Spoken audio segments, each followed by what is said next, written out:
Welcome back to Echoes from the Void. Let the dark settle around you again. Tonight, the land steps closer, and the past begins to force its way into the present. Maya did not sleep after the night her brother disappeared. The cabin felt wrong now, not haunted, occupied. Every wall had a pulse, every board seemed to breathe. The masks no longer felt carved. They felt awake. Her grandmother whispered prayers under her breath. Her grandfather refused to speak at all. When Maya asked where Noah could be, they did not answer. The morning light came in cold streaks through the frost on the windows, but the light did not warm anything. It only revealed more. Footprints, hundreds of them, pressed into the snow leading toward the forest. Some were Noah's, most were not. Her grandmother placed a shaking hand on Maya's shoulder. "Noah is not gone," she said softly. "He is being shown." "What does that mean?" Maya asked. Her grandmother only closed her eyes. "The land does not take without purpose." Outside, the cold sharpened into something that felt almost alive. The air hummed faintly, a vibration that traveled through Maya's lungs. The forest whispered her name. She took one step toward the trees, and the whisper stopped. Something else answered, a deep, low groan, like the earth shifting under its own memories. The sky dimmed, the tree line bent inward. Snow fell in thin spirals, drawn toward a single point deeper in the woods. Her grandmother grabbed her arm. "Do not follow it, not yet." But Maya already felt the pull, a tug behind her ribs, as if something inside her recognized the voice calling through the forest.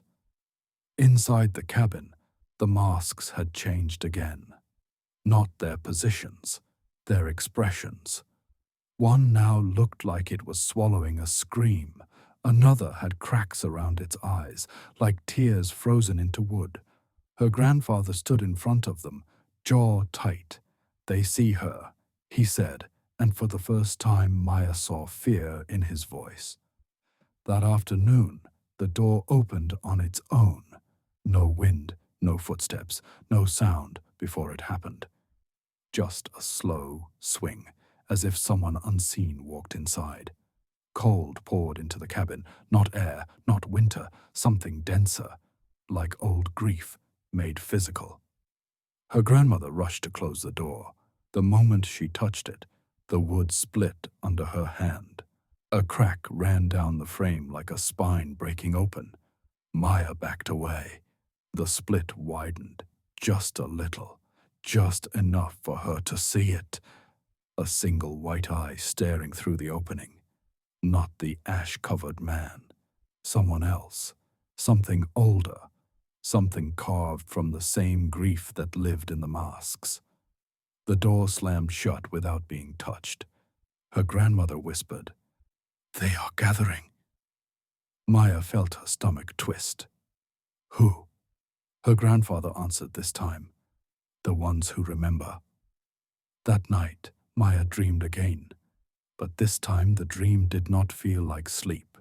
It felt like the land using her eyes. She saw Thomas standing on soil blackened by fire. Smoke curled upward in shapes that looked like people trying to rise. Children cried. Men shouted.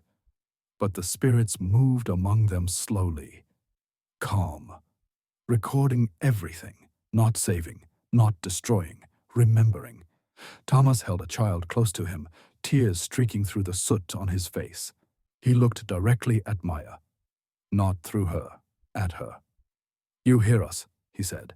"You feel the earth mourning." The ground beneath him split open in glowing fractures. Something alive inside the soil shifted. Maya woke with a scream. The cabin floor had cracked beneath her bed. The same glowing lines from her dream pulsing faintly under the boards. Her grandmother burst into the room. "It is happening faster than we feared." "What is?" Maya gasped. Her grandmother sat beside her, the truth trying to rise. Before Maya could answer, the front door swung open again, harder this time.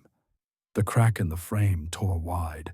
Cold wind rushed through the house, carrying voices layered over each other. Children, women, men, crying, begging, calling for names no one living remembered. Then she heard Noah's voice among them. "Maya, come find me." Her heart collapsed into her throat. The masks turned toward the open door. All of them, every carved face angled toward the forest, toward the impossible chorus spilling through the doorway. Her grandmother whispered, "The land is showing you where he is." Her grandfather stood straighter than he had in years. "It is time," he said. "They have chosen her."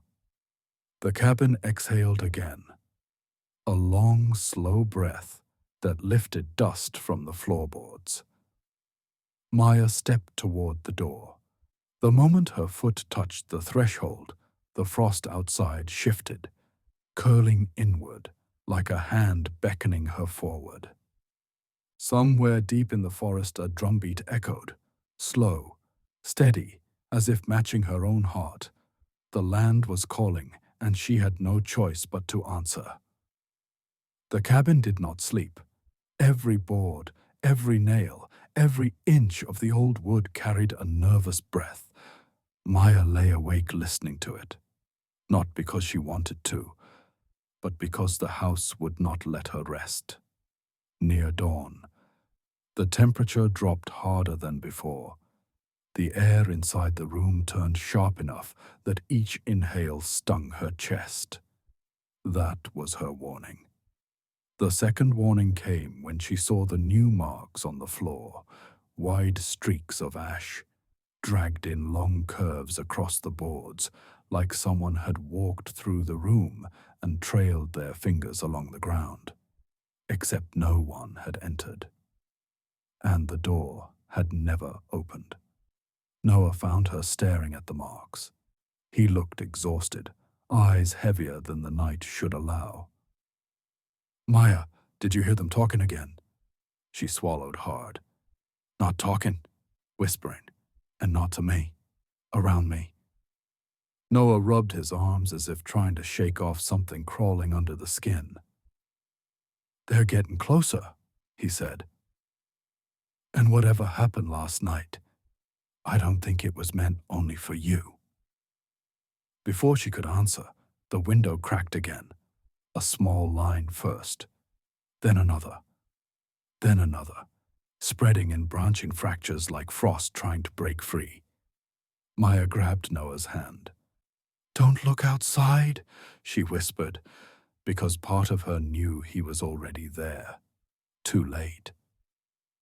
Noah stepped forward and lifted the edge of the curtain. The ash-covered man stood in the clearing, not at the trees, not halfway, right at the fence line. His skin looked rougher today, cracked like burned bark. His eyes had no shape now, only pale light, a glow that drifted like fog inside the sockets. And there was something else. Behind him, 6 figures stood shoulder to shoulder, tall shadows wearing carved wooden masks, masks that looked exactly like the ones inside the hallway. The land was no longer hinting. It was showing them the beginning of the truth. Noah stumbled backward. "They're real," he whispered. "They're actually real." Maya didn't answer. She already knew. The cabin throbbed beneath their feet, that heartbeat returning, stronger, closer, as if something beneath the house pushed upward. Then the voices started. Not whispers this time, voices layered over each other, hundreds, maybe thousands, saying words in a language Maya felt but did not understand. The sound came from everywhere. The windows, the floorboards, the frost, and from inside her head. A vision hit her without warning. The burning field again, the screaming again. Thomas running with a child in his arms. But now she saw more. She saw the strangers who had promised peace, the ones who accepted food and warmth, turn on the people who fed them. And she saw the masked spirits rise from the soil, not to kill, not to punish, but to remember, to record the truth that human words would later twist. The vision snapped away. Maya gasped and held onto the wall until her balance returned. Noah grabbed her shoulders. "What did you see? Maya, what did they show you?" She tried to speak, but the air felt thick, like she was inhaling smoke. "It was the land," she whispered. "It's trying to show us what happened, and it's not done." Outside, the ash-covered man lowered his arm. The 6 masked figures stepped forward in unison. The frost beneath them cracked with every step. The cabin lights flickered, then steadied, then dimmed again, as if struggling to stay alive. Maya pulled Noah back from the window. "They're not here to attack us, not yet. They want us to know something first, something everyone else forgot." The heartbeat beneath the floor grew stronger, and the boards under her feet began to feel warm, almost alive. She turned toward the hallway. The masks on the wall had shifted again, this time dramatically. All 6 were facing the same direction, toward the back of the cabin, toward the cellar door. Maya's stomach tightened. "No," she whispered. "Noah, they want us to go down there." Noah's face went pale. "We're not going in that basement." But the heartbeat pulsed louder, and the cellar door let out a slow creak, as if something beneath it was breathing, waiting for them to arrive. Maya stepped closer despite herself. She could feel a warm pressure in her chest, a pull, like fingers around her heart, guiding it forward. Outside, the ash-covered man lifted his head, and the land whispered again. One word. "Remember." The cellar door opened wider. The frost shifted. The cabin leaned. The past reached upward, and episode 5 closed with Maya placing her hand on the cellar doorknob, while thousands of unseen voices waited below. "Thank you for returning to Echoes from the Void."